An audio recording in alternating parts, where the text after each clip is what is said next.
কিন্তু আমরা এখন যে কথাগুলো বলছি সেগুলো হয়তো কোনোভাবে আওয়ামী লীগের পক্ষে চলে যাচ্ছে, এই সরকারের বিরুদ্ধে কথা বলতে গিয়ে আওয়ামী লীগের পক্ষে চলে যাচ্ছে, কিন্তু বাস্তবতা তো এটি, সত্য আপনাকে বলতে হবে।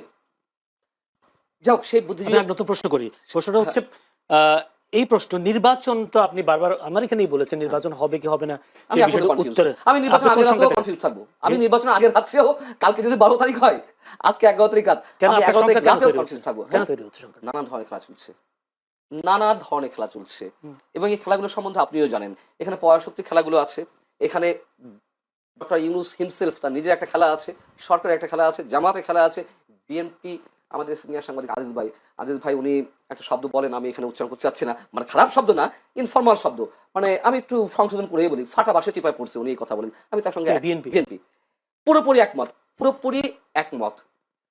আমি 15 মাস আগে, এই সরকারের বয়স তো 18 মাস হয়ে গেল, আমি 15 মাস আগে থেকে বলছি বিএনপির উচিত কেয়ারটেকার গভর্নমেন্টের অধীনে নির্বাচন চাওয়া, ডক্টর ইউনূসের অধীনে কোনো নির্বাচন নয়। আচ্ছা, আপনি বলেন তো, আপনি অ্যাঙ্কর, আপনার মতামত দেওয়ার সুযোগ নেই, তারপর আমার আগ্রহ থেকে আমি বলছি ডক্টর ইউনূস নিরপেক্ষ, এই সরকার নিরপেক্ষ? যদি নিরপেক্ষ না হয়ে থাকে তাহলে সেই সরকার অধীনে নির্বাচন হয় কিভাবে? আমার কাছে সময় খুবই কম, আমি একটা ছোট্ট একটা প্রশ্ন করে দিই। উনি বলছেন যারাই ক্ষমতায় আসুক বেশি দিন টিকতে পারবে না। এটা অনেকেই বলে, ক্ষমতায় কারা আসবে এটা নির্ভর করে টিকতে পারবে কি পারবে না, এটা জনগণের প্রত্যক্ষ ভোটে আসছে না ইলেকশন ইঞ্জিনিয়ারিং এর মধ্য দিয়ে ক্ষমতায় আসছে এটা। এবং আওয়ামী লীগের ভোটার, বিএনপির ভোটার, জামাতের ভোটার বলে কোনো ভোটার নেই। Voter self voter. আপনি যদি আগেই ক্যাটাগরি করে ফেলেন যে ও আওয়ামী লীগের ভোটার, ও বিএনপির ভোটার, তার মানে আপনি পিপল এজেন্সিকে নাই করে দিচ্ছেন। ফলে ভোটারকে ক্যাটাগরাইজ করা যায়। বাস্তবতা, এটা বাস্তবতা। ডেফিনেটলি বাংলাদেশ তো দুভাগে বিভক্ত। নো, বাংলাদেশ বহুভাগে বিভক্ত। মেজরলি মেজর আমরা শেষ করি। ধরেন আপনি, এটা ডেমোক্রেটিক বিউটি কি জানেন? ডেমোক্রেটিক বিউটি হলো আপনি আওয়ামী লীগ করলেও, আপনি বিএনপি করলেও, জামাত করলেও, ভোটের আগ পর্যন্ত আমি আপনাকে আওয়ামী লীগ ভোটার, বিএনপির ভোটার, জামাত ভোটার আগে আইডেন্টিফাই করব না। করলে কি হবে? করলে আপনাকে ম্যানুভারিং করা সহজ হবে। জনগণ বলবো, সবসময় জনগণ বলবো। কিন্তু আমরা রাজনৈতিক দলগুলো তো দেখি না, সবাই তো আমাদের ট্যাগ লাগানো হয়। এটা করলে আপনি যখন বিভক্ত করবেন ভোটারকে বিফোর ইলেকশন, আপনি যখন বিভক্ত করবেন তখন আসলে আপনি ডেমোক্রেসি মিন করেন, আপনি আপনার দল ভারী করতে, মানে আপনারই বক্তব্য লালন করে কিনা রাজনৈতিক দলগুলো আমি জানবো না। ধন্যবাদ জনাব মঞ্জুর আলম পান্না। যদি ভাই বলি, উনি একটা অভিযোগ করে শাহবাগের বুদ্ধিজীবীরা বারবার এই ধরনের কিছু কিছু জিনিস উত্তোলন করে যেগুলোর কারণে ডিভাইডেশনের বিষয়টা আসে। আপনি যদি শাহবাগ শব্দটা আসবে কেন? শাহবাগে বুদ্ধিজীবী বলতে আমি কিছু বুঝিনি। শাহবাগে বুদ্ধিজীবী, এখন শাপলা চত্বরের বুদ্ধিজীবী, শাহবাগে বুদ্ধিজীবী, তাহলে বুদ্ধিজীবী আসলে কারা? ক্লাসিফিকেশনটা এইভাবে হচ্ছে কেন? এখন উনি কিন্তু শাপলাপন্থী, রনি ভাই শাপলাপন্থী বুদ্ধিজীবী বলেছেন, শাহবাগী বুদ্ধিজীবী বলেছেন, মানে একটা জামাতপন্থী, একটা আওয়ামীপন্থী, তাহলে বিএনপিপন্থী বুদ্ধিজীবীকে আমি বাদ দেবো কেন? বিএনপির মধ্যে কোনো বুদ্ধিজীবী নাই, বিএনপির বুদ্ধিজীবী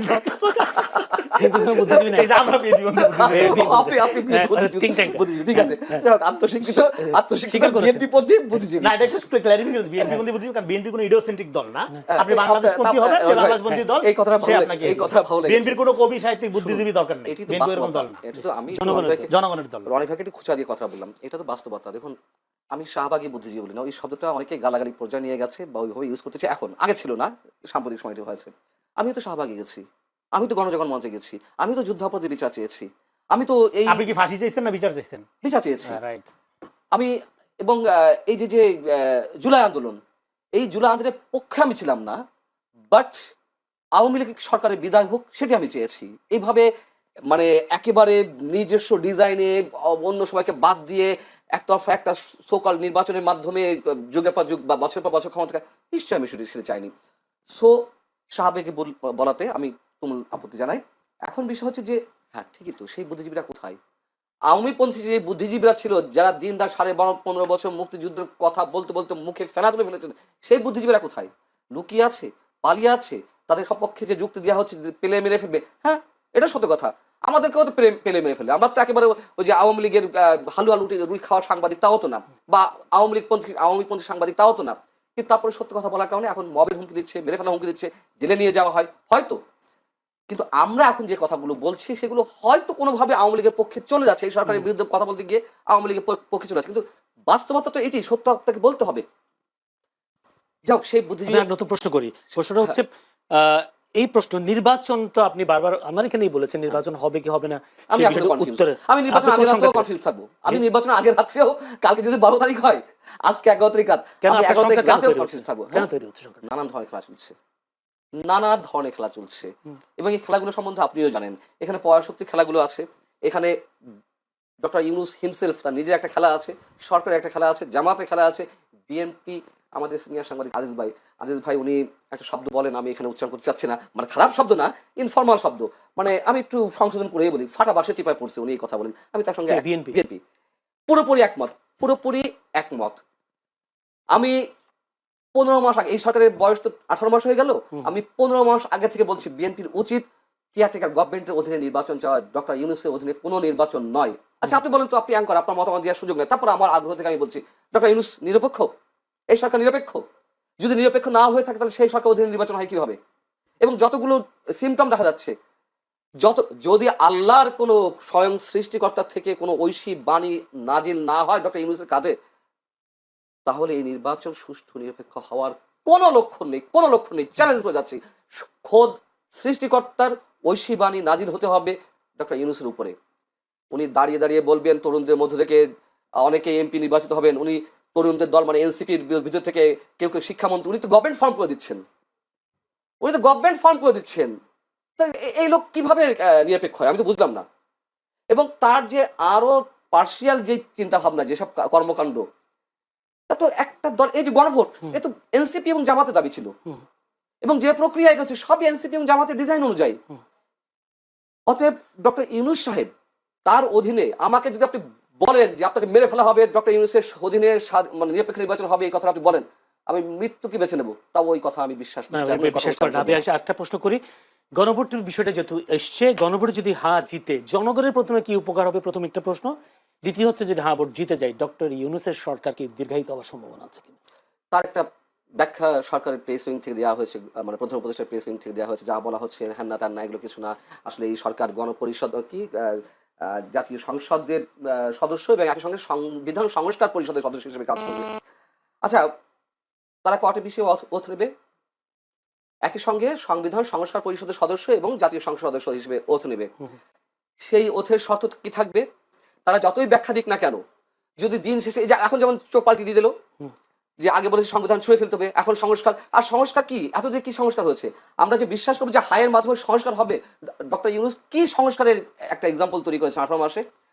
তিনি রাষ্ট্রপতি প্রধানমন্ত্রীর মধ্যকার যে ভারসাম্য আনার চেষ্টা করছেন বা সংস্কারের কথা বলা হচ্ছে, তিনি তো নিজেই কোনো দিয়ে গুতা দিয়ে রাষ্ট্রপতিকে এক কর্নারে ফেলে দিয়েছেন। বর্তমান রাষ্ট্রপতি, তার নিজের মধ্যেই তো সংস্কারের কোনো চিন্তা ভাবনা নেই। তিনি রাষ্ট্রপতির মুখ দেখেন না, তিনি রাষ্ট্রপতির সাথে কথা বলেন না, তিনি রাষ্ট্রপতির ছবি নামিয়ে ফেলেন বিদেশি সব মিশন থেকে। তাহলে কি সংস্কার তিনি আশা করছেন? এবং মানুষের স্বাধীন মতামত ব্যক্ত করার যে সংস্কারের কথা বলা হচ্ছে, যে মানুষ স্বাধীনভাবে ভোট দিতে পারবে, করতে পারবে, বা সংস্কারের অংশ হিসেবে মানুষকে তো ইম্পোজ করা হচ্ছে সরকারি কর্মকর্তাদের। আপনি নির্বাচনের পরিচালনা যাবেন, এটি সংস্কার অংশ। হ্যাঁ, পরে আবার বিড়ালের মতো লেজ গুটিয়ে নিল কেন? যখন নির্বাচন কমিশন বললো যে না, সরকারি কর্মকর্তা নির্বাচন পরিচালনা চালাতে পারবে না, তখন আবার কেন বাঘের হুঙ্কাটা মিউর মতো, মানে বিড়ালের মতো মিউ কণ্ঠ হয়ে গেল? তামাশা, ফাজলামো। জি, ধন্যবাদ আপনাকে জনাব রেজাউল করিম রনি। যদি এইভাবে বলি, এইবারে নির্বাচনে বিএনপি ফাটা বাঁশের চাপে পড়েছে, এই প্রশ্নটা কি বিএনপির ব্যাপারে হাসিনার যে প্রেডিকশন, হাসিনা যেভাবে আন্ডারমাইন করছে, এখনো একটা গ্রুপ এভাবে আন্ডারমাইন করে বিএনপিকে। এটা করা একটা স্বভাব, কারণ হলো বিএনপির কোনো বুদ্ধিজীবী নাই, বিএনপির কোনো ন্যারেটিভ পলিটিক্স নাই। হ্যাঁ, বিএনপি শুধু আছে হলো মানে বিপুল জনসমর্থন, নেতাকর্মীদের অনেক সমস্যা সব আছে, এই কারণে বিএনপিকে আন্ডারমাইন করা এটা খুব স্বাভাবিক। এটাকে আমি মঞ্জুরুল করিম পান্ন এটা আন্ডারমাইন করছেন, মানে অবশ্যই আন্ডারমাইন করছে। বিএনপি জানে, ধরেন হাসিনার আমলে যে ইলেকশনগুলো, এগুলো বিএনপির পক্ষে মানুষ রায় দিয়েছে হাসিনা ইলেকশন বর্জন করার মধ্য দিয়ে বিভিন্ন সময়। ফলে বিএনপি এখানে ক্ষমতায় যদি চাইতে চাইতো 5 তারিখে ক্ষমতা সাদা হয়েছিল, কিন্তু বিএনপিকে যায়নি। ফলে এখানে বিএনপি যে সংগ্রামের মধ্যে আছে, এটা হলো ভোটাধিকার প্রতিষ্ঠার সংগ্রাম। সরকার কথা বলা হয়েছিল, এককভাবে ক্ষমতার কথা বলা হয়েছিল। ক্ষমতার সরকার লিড দিবে কে? বিএনপি। খবর সত্যি নিয়ে, হ্যাঁ। তো এবং তারেক রহমানকে অফার করা হয়েছিল প্রধান হওয়ার জন্য। যাই হোক, তো আপনার সে যেহেতু নাই ক্ষমতা, তার উদ্দেশ্য ছিল 18 বছর ধরে সে যে আন্দোলন আছে, ভোটাধিকার প্রতিষ্ঠার আন্দোলন। এইবার এই ভোটাধিকার প্রতিষ্ঠার আন্দোলনে আপনি যে ছলে বলে কৌশলে ভিতরে থাকা প্রো আওয়ামী ইস্টাবলিশমেন্ট এবং নতুন করে যুক্ত হওয়া গুপ্ত, দুইটা মিলা যদি আপনি মনে করেন যে হ্যাঁ একটা হাসিনা টাইপের মেকানিজমকে কাজে লাগে ক্ষমতা নেবেন, ওকে, বিএনপির লোকজন তখন পপকর্ন নিয়ে বসে দেখবে খেলা, আপনারা দেখেন, অসুবিধা নেই। তো এখানে ভোটাধিকার দেখেন, ইলেকশন রিগিং করা খুবই সহজ, কারণ এই মেকানিজমটা হাসিনা তৈরি করে থেকে গেছে, উনি ঠিকই বলছে। কিন্তু এখানে মূল কাজটা কি? আমাদের ভোটাধিকার প্রতিষ্ঠা করা। এই জন্যই তো জনগণ লম্বা সময় ধরে আন্দোলন করছে, এই জন্যই তো গণ অভ্যুত্থান, হাসিনার এই পরিণতি, তাই না? ফলে এটাকে যারা আন্ডারমাইন করবে, তাদের পরিণতি হাসিনার চেয়ে ভিন্ন হবে, এটা আপনি আশা করেন কিভাবে বা মনে করেন কিভাবে? সেটা নিয়ে এত অরিড হওয়ার কিছু নেই। একটা প্রশ্ন, সেটা হয়তো শেষ প্রশ্ন হতে পারে। আওয়ামী লীগের সমর্থকরা তো এখনো বাংলাদেশে আছে, এবং এই আওয়ামী লীগের ভোটগুলো আসলে কাদের? একটা হলো আওয়ামী লীগের যারা অপরাধী তাদেরকে বিচার করা মামলা বাণিজ্য না করা, তাদের হয়রানি না করা, আওয়ামী লীগ সমর্থন করাটা মানেই অন্যায়কারী, এইভাবে পোর্ট্রেট না করা, এটা খুব দ্রুত দরকার। আরেকটা হলো রিকনসিলিয়েশন, আমি যেটা বলছি, এটা নির্বাচন, এবং এই নির্বাচনটা একটা বড় রিকনসিলিয়েশন হিসেবে কাজে লাগবে। কারণ লোকালি দেখবেন যে আওয়ামী লীগ, বিএনপি, জামাত, জাতীয় পার্টি যাই করে একটা সম্পর্কের মধ্যে দিয়ে আমরা আবদ্ধ, সামাজিকভাবে ইয়া থাকে। ফলে মানে আপনার এই নির্বাচনের পরে আর এই জিনিসটা এরকম থাকবে না, সাধারণত থাকে না। হ্যাঁ, আরেকটা হলো যে আপনার রিয়েলি যদি ধরেন আওয়ামী লীগ কিভাবে পলিটিক্সে ফেরত আসবে বা আওয়ামী লীগ কি পলিটিক্স করবে, এটা আওয়ামী লীগের ব্যাপার, এটা আমরা জানি না। হ্যাঁ, এবং এটা নিয়ে আমাদের কত আগ্রহ নেই। কিন্তু মুশকিল যেটা হলো সেটা হলো বিশাল একটা অংশ এটা নিয়ে বিএনপির পক্ষ থেকে আগ্রহ নেই। এটা আওয়ামী লীগের আগ্রহ করতে হবে, যে বিশাল বস্তা আওয়ামী লীগের রাজনীতি অন্যজন করে দিবে এসে। না, ভোট দেওয়ার ক্ষেত্রে বলছি। আওয়ামী লীগ ফ্যাসিস্ট, তার রাজনীতি নিয়ে আগ্রহ নেই, কিন্তু জামাতের রাজনীতি নিয়ে আগ্রহ থাকবে আমাদের। এটা আপনার আগ্রহ থাকতে পারে জামাতের রাজনীতি, আমার আগ্রহ হইলো শুধু বিএনপি রাজনীতি করবে। আমার আগ্রহ হইলো ভোটাধিকার নিয়ে। হ্যাঁ, কথাটা আমি শেষ করি। আমার আগ্রহ হলো ভোটাধিকার নিয়ে। আওয়ামী লীগ কি করবে না করবে, আওয়ামী লীগের সমর্থন কি, এটা আওয়ামী লীগের লোকজন ঠিক করবে, আওয়ামী লীগ ডিসাইড করবে। এটা আপনি আমি ডিসাইড করতে পারবো না। একটা বুদ্ধিজীবী হিসেবে আপনি কি মানে গেস করতে পারেন? আমি তো শুরু থেকে বলতেছি রিকনসিলিয়েশন করা, আওয়ামী লীগকে প্রপারলি ডিল করা, অপরাধীদের একদিকে এবং যারা এটাকে পলিটিক্যাল ইডিওলজি মনে করে তারা আরেকদিকে, কিন্তু ঘরে ধরে করা যাবে না। এটা আওয়ামী লীগ ক্ষমতা থাকতে কি আমি বলতেছি, রিকনসিলিয়েশন করেন, সমাজকে হিলিং করেন। আওয়ামী লীগের লোক কি ট্রমাটাইজ না? হাসিনা পালাই গেছে, তাদের এইভাবে রাখা, তারাও তো ট্রমাটাইজ। আবার এই যে বিপুল লোক নির্যাতিত, বিপুল মানুষ 15 বছর ধরে। ফলে দুই ট্রমাটাইজ লোকের মধ্যে একটা মুখোমুখি অবস্থান রেখে, একটা যুদ্ধাঙ্গী অবস্থা রেখে, একটা ঘৃণা সংস্কৃতি রেখে, মাঝখান দিয়া নন পলিটিক্যাল শক্তি এবং পলিটিক্যাল প্রক্সি, আল্ট্রা ফ্যাসিস্ট শক্তি, হ্যাঁ, এগুলো ক্ষমতার বাটোয়ারের দিকে নিয়ে যাওয়ার যে প্রক্রিয়া, এটা টোটাল জাতিকে একটা ডেঞ্জার জোনে ফেলে দিচ্ছে। সুবিধা যেটা, সেটা হলো মানুষ পলিটিক্যালি কনসাস হয়ে গেছে এই আপরাইজিং এর মধ্য দিয়ে, এবং মানুষ জানে কিভাবে এটা প্রোটেক্ট করতে হয়। হাসিনাকে ইন্ডিয়া মদত দিয়ে যেরকম অন্যায় করছে, আপনি যদি একইভাবে মনে করেন আমেরিকা আপনাকে মদত দিয়ে এখানে টিকে রাখবে, ক্ষমতায় আনবে, সেটার জবাব কিভাবে দিতে হয় মানুষ জানে। ধন্যবাদ।